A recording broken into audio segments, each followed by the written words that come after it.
used to think that one day I'm going to be a grown up. I was crying. I was young. I was so upset. One day I'm going to be a grown up and everything's going to make sense. Yeah. And then one day you're at the supermarket and the guy goes, paper or plastic, sir? And you're like, sir, am I grown up? This is it? And then you realize no one knows any more than you about what this is all about. Yeah. You might have more data in your head. You might have more experience. You might be a brain surgeon. You might know how to build rockets. You might be smarter than me. Yeah. But you don't have any idea what this is. Yeah. No one does. You cannot. No. But when I was 21, I was trying to figure out like how to not be so lazy, how to be motivated. I would follow all this personal power, like you had workshops that you would do. Like if you did do it, it would help you. But really what it's all about is just getting your shit together and moving. Just go do something. Like what you did by taking a job when you would show up at a gig and you'd be working there Tuesday through Sunday and then take a day job and work 9 to 5. That is more hustle and more hustle mindset. Just doing it makes you do more. Like do more hard shit makes you do more hard shit. Yeah. Understanding that you want it bad, so you're willing to put into work and do things you don't want to do. It's what makes you have that confidence that you know how to push through, and the mentality that I'm the type of dude to get done. I want to wake you up at 3 o'clock in the morning and go, come on, man, we're going running. Like, I want to see what you do when you're tired. Let me see how you push yourself.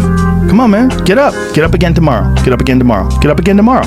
The next day, get up. Keep going. How long can you maintain a positive attitude? I'm not going to waste my day just sitting around a fucking hotel room. No, I'm going to go to work. I'm going to work all day. I'm going to drive 5 hours and keep that radio gig, and then drive 5 hours and spend 10 hours of the fucking 24 in a day in a goddamn car. Everybody wants a magic pill. Even with advice, you want this magic pill. It's a grind, kid. Brace the grind. You can get out there when you don't want to get out there. Get up when you don't want to get up. Push when you don't want to push. When you want to take a nap, get up and go. You got to force your mind. You got to steel your mind to do that. And if you do that, you'll be successful and you'll be happy. And if you don't do that, you're going to be miserable and you're going to have these feelings like you could have done more. That's the worst feeling in the world. The feeling of unrealized expectations. The feeling of like you could have done something and you didn't. And now you have to sit with your failure. And I don't like that. And I've felt that before, and I've learned from that terrible feeling. And so now I know that the terrible feeling that you feel when you don't want to do something, you have to force yourself to do it. That's a good feeling. That feeling is good. You got to embrace that feeling. You got to embrace it, and you got to tell your body, like, no, I'm in control. You got to, like, condition yourself to that. You know, you can go on Instagram and you see a million of these inspirational quote pages, and they're run by people that are probably depressed. You know, you see a lot of people that are, you know, talking about how to get ahead in life, but they're not really doing anything themselves. So there's a lot of cynicism involved in that. But there's also sincerity in it, and you can get, if you just look at it with a pure heart and a pure mind, you can get a lot of energy out of that. You could be in a state of mind right now, but you can make some decisions to adjust that, and over the next couple hours you'll get to a much better place. And these constant management decisions, they waver in and out of your life on a daily basis. Like this idea that you could have a good mindset and then all of a sudden you'll be happy, that's horseshit. The part of your mind when everything's great and you're doing something great and you're excited and you're inspired, and you got to find that part of your mind all the time. And you got to wade through all the lethargic feelings and all the hesitation and all the procrastination. You got to just wade through that like a shark, just cut through the water. A part of that is also taking care of your body. You know, everybody wants to think that the mind and the body are two different things, but they're not. The better you feel physically, the better your mind works, and the more you can squeeze out of your mind. And I see that with a lot of my friends that don't exercise and they drink all the time and smoke.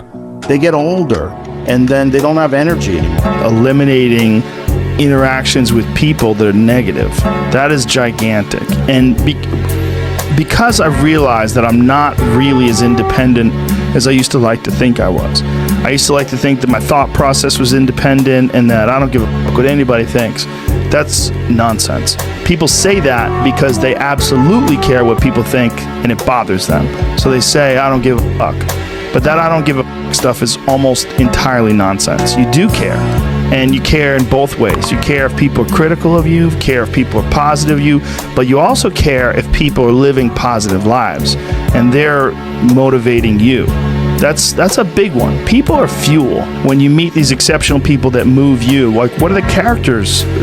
What are the qualities that they have? What are the characteristics that they possess? And those things become significant and important to you. Whereas if you live around a bunch of people that are complaining and about everything, and they see the negative in everything, and they're always whining, those people are the opposite of that. They're the opposite of inspiration, and they're mud. You're just like, what? It's like you're up to your ankles in mud. You try to trudge through life. It's difficult. You're not light. It's not pushing you. There's not a wind at your back. The wind's in your face, and it's rough. I used to want to fix them when I was young. I used to want to go, hey man, I see what you're doing.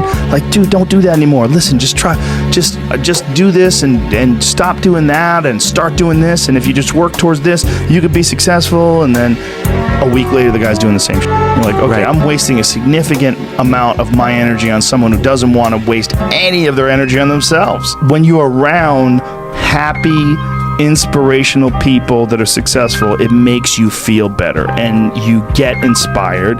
And if you act on that inspiration, your life will be more fulfilled. And it's not just inspirational in terms of financial success, but in terms of doing difficult things, whether it's running 100 miles, it doesn't pay you a goddamn thing other than the wealth of the knowledge that you can push yourself to such an extreme, or anything else, whether it's someone who becomes really good at playing chess, or someone who's really good at martial arts, or whatever it is. There's a great feeling in these overcoming these difficult things, because life is never this just constant state of I'm at a 9 all day, and when I'm with my wife I hit 10, yay, and I stay like that. That's not real. And I think that there's a lot of people out there that think somehow or another you're going to get to some place where you're living in silk sheets and you're getting your toes done while someone's dropping grapes into your mouth. I don't want that. I've never wanted that.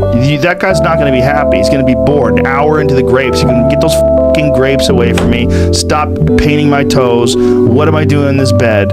I got to do something. I'm not stimulated. The human organism, the animal that we are, needs constant stimulation because it evolved trying to find food and escape enemies, and find shelter, escape nature, escape the elements, try to survive. And this is the great joy that you have in taking care of your children, that you can protect your children from the elements and the enemies and feed them. And it's also the great sadness that you see in losers. When I see a loser, I see some guy who's 43 years old, who lives in his parents' basement, and he hates the world. I'm like, that was a baby.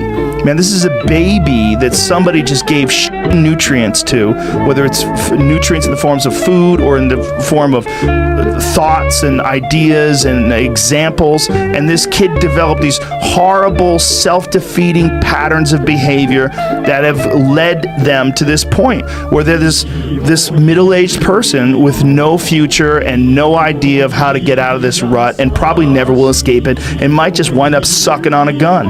You know, I mean, this is the world that we live in today. And I think part of that world is because we have been fed this line of horseshit that you're supposed to seek comfort. And I don't think you are. I think you're supposed to seek lessons, and you're supposed to seek difficult tasks. Through that struggle, I will now have a better day, and I better do it again tomorrow, or do something else. Because if I just think, well, tomorrow I'm just going to coast and eat Twinkies and watch TV. Oh, hello, sadness, my old friend. Hello, depression.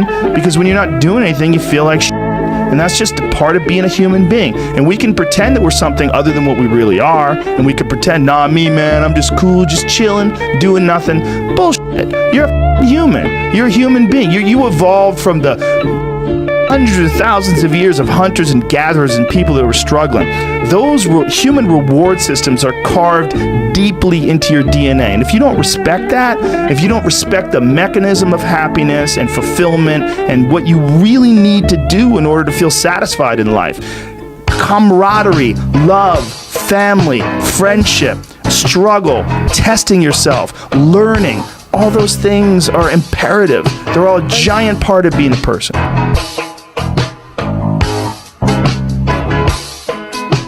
And